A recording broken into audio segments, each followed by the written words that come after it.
8 horas e 33 minutos, né? A gente está num feriado aqui de 12 de outubro. Tem muita movimentação já no Santuário de Aparecida, filas, né? Muitos fiéis que estão voltando a frequentar o santuário depois de um tempo, né? De Covid, 3 anos com atendimento parcial ou então vedado por questões de saúde pública. Então, a gente está acompanhando essa movimentação por lá.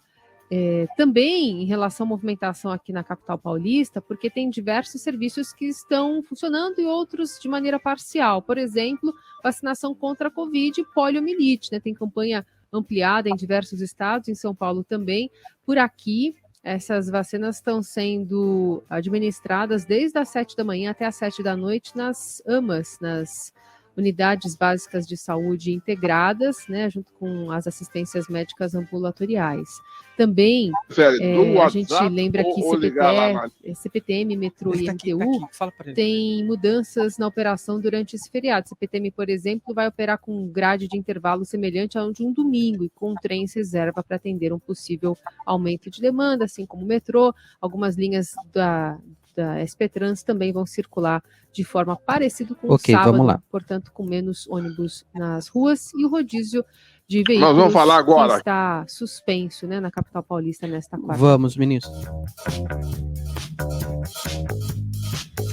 Agora são 8 horas e 35 minutos. Eu chamo de volta a Adriana Fernandes, nossa colunista de economia, para acompanhar e também participar, né, claro, dessa entrevista que a gente falou um pouquinho mais cedo com o economista e secretário da Fazenda de São Paulo, ex-ministro da Fazenda e ex-presidente do Banco Central, Henrique Meirelles, que está aqui conosco. Muito bem-vindo, bom dia, ministro. Bom dia, é uma satisfação enorme estar falando com vocês e também com os ouvintes da Rádio Eldorado e além da minha amiga Adriana Fernandes. É uma satisfação enorme conversar com você. Agora, nesse início de dia. É isso.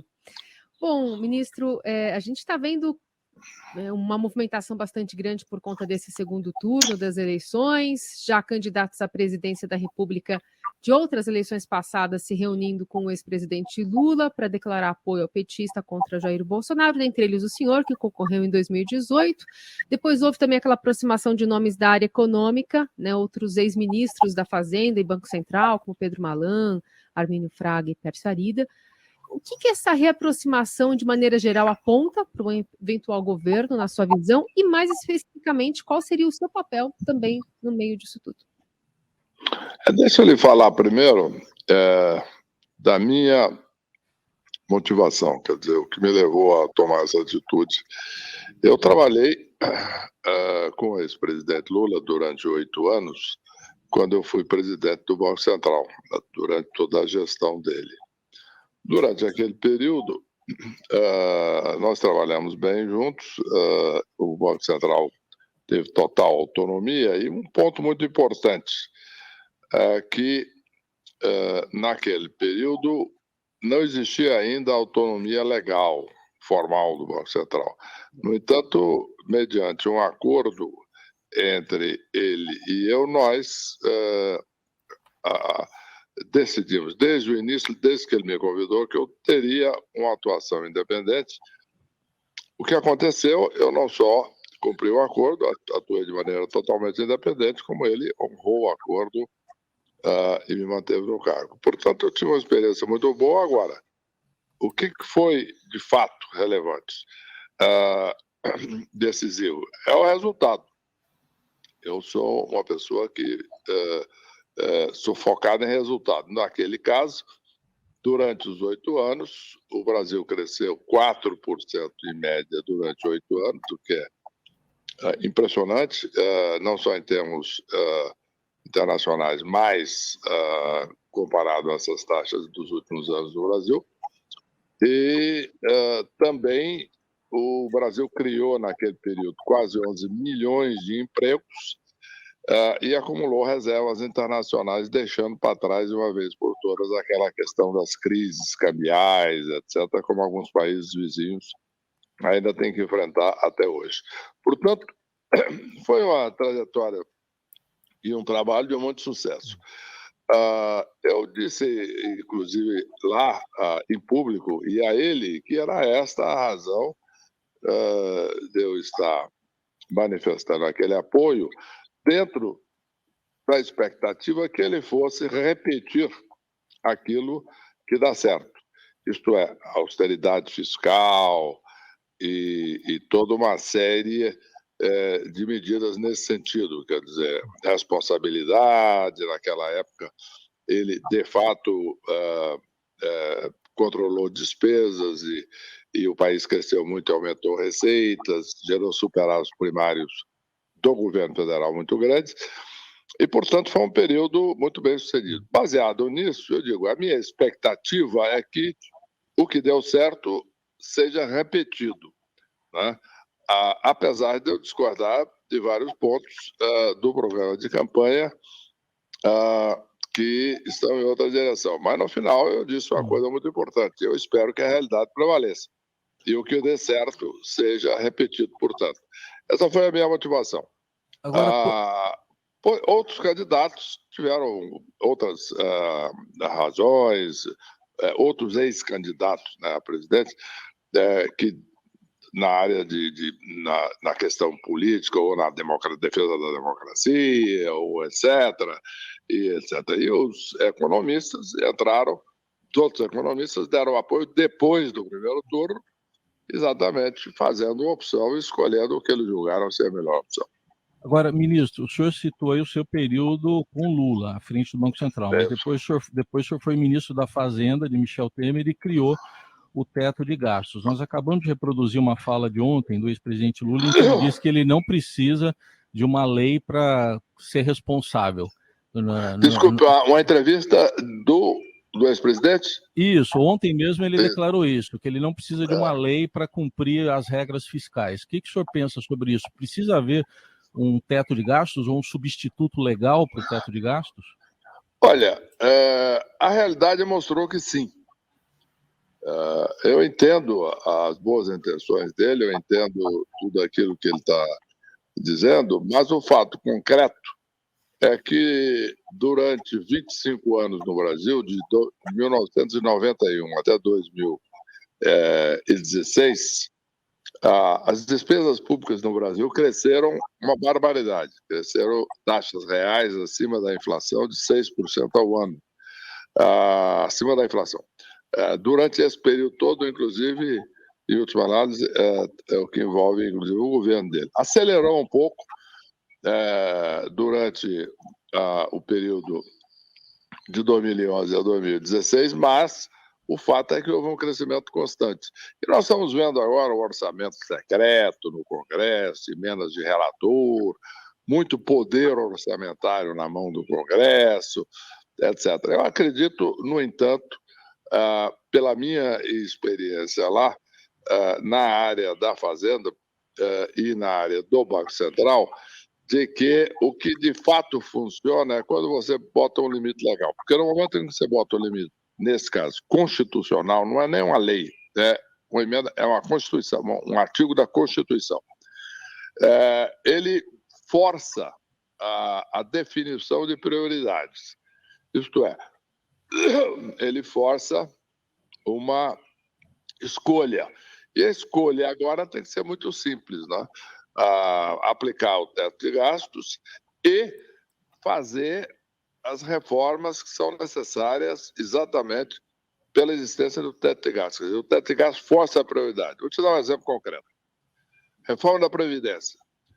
A minha experiência lá, trabalhei, eu fui o autor da proposta de reforma da Previdência, que finalmente foi aprovada no ano 19, já nesse governo, mas a proposta estava pronta, já tínhamos trabalhado isso durante 2 anos no Congresso. E essa reforma da Previdência jamais teria sido feita, na minha opinião, se não for o teto. O teto é que forçou essa definição de prioridades. Agora é a hora de fazer a reforma administrativa, corte de despesas de funcionamento da máquina pública, reforma tributária, etc. E tudo isso torna-se possível porque o teto de gastos ele força essa definição de prioridades.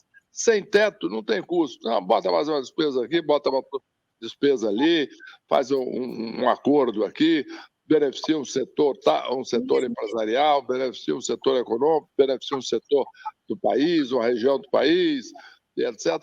Então, entra naquela história de como se dinheiro do governo não tivesse custo. E como já disse uma grande líder europeia, uma vez ela disse, não existe dinheiro do governo, existe dinheiro do povo. E esse é que é o ponto mais importante para você entender.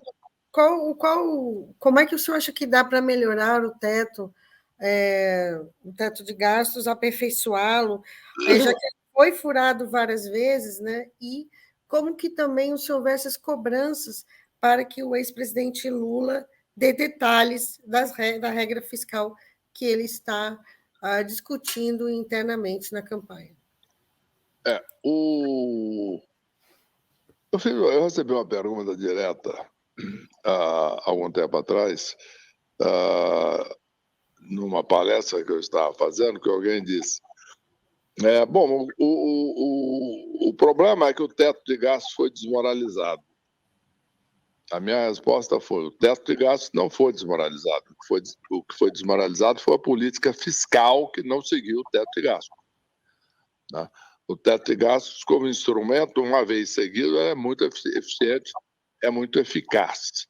O problema de modificar o teto de gastos é que eles chamam de criar waivers, ou despesas que sejam acima da inflação, ou até acima do crescimento do país, ou acima da inflação, mas incorporando uma parte do crescimento do país. O problema disso é que isso abre a porta para exatamente aquela velha negociação, aquela velha guerra que tem no Brasil, que leva a um aumento insustentável de despesas. O que tem que se fazer não é mudar a regra para gastar mais. O que tem que se fazer são mudar as regras para gastar menos e ter menos despesas obrigatórias. Para aí, mas tem gastos que já foram contratados, né? E que não cabem no teto. Como resolver esse impasse? Não, aí que está o problema. Não cabe porque tem despesas desnecessárias. É isso que eu estou explicando. Você corta as despesas desnecessárias, fecha todas aquelas estatais que foram criadas há décadas atrás e já perderam a finalidade, aí você abre espaço no teto. É isso exatamente que eu estava dizendo. Então, existe no orçamento despesas, por exemplo, uma estatal que foi fundada lá para construir alguma coisa aqui há 20 anos atrás. Não existe mais a finalidade, ou porque já foi cumprida, ou porque foi abandonada, ou seja lá o que for. Mas a empresa está lá, despesa, funcionário, água, luz, telefone, verbas, etc. E quem está pagando isso? Você, eu, a população, o ouvinte.